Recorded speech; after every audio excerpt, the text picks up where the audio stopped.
Почитувани медиуми, најпрво им благодарност за вашата пожртвуваност во овие услови, да си го ризикувате здравјето по овие наши кумановски улици, да си извршувате ревносно вашата задача и да работите додека други да спијат.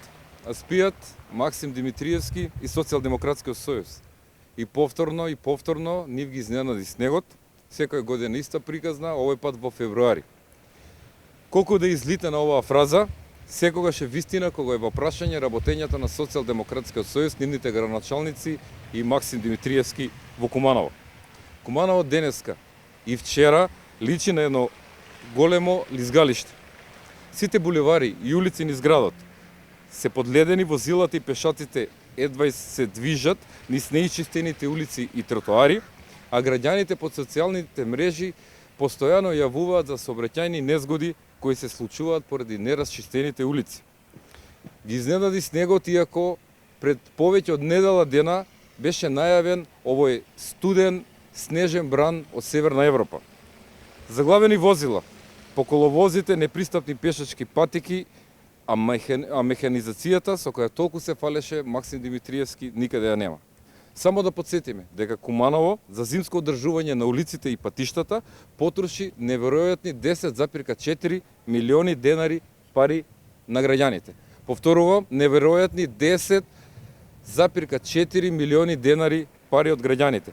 Фирмата Кооп Инженеринг, која важи блиска фирма до Социјалдемократскиот сојуз, доби тендер за зимско одржување на улиците и патиштата низ нашиот град. Тендерот го доделија, парите на граѓаните ги потрошија, а снегот и ледот, како што гледате, по улиците останаа неисчистени. Го прошуваме градоначалникот и локалната самоуправа, кога планираат да ги исчистат сите улици и сообраќајници низ нашиот град. Каде е дежурната служба на Кооп Инженеринг, која го има добиено тендерот да чисти деноноќно низ Куманово?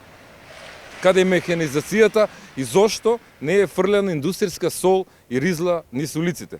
Дали фирмата која го има добиено тендерот за зимско одржување нема набавено доволно количини ризла и индустријска сол и покрај тоа што во тендерот е пропишано да имаат задолжителна залика од 60 тони од истите материјали?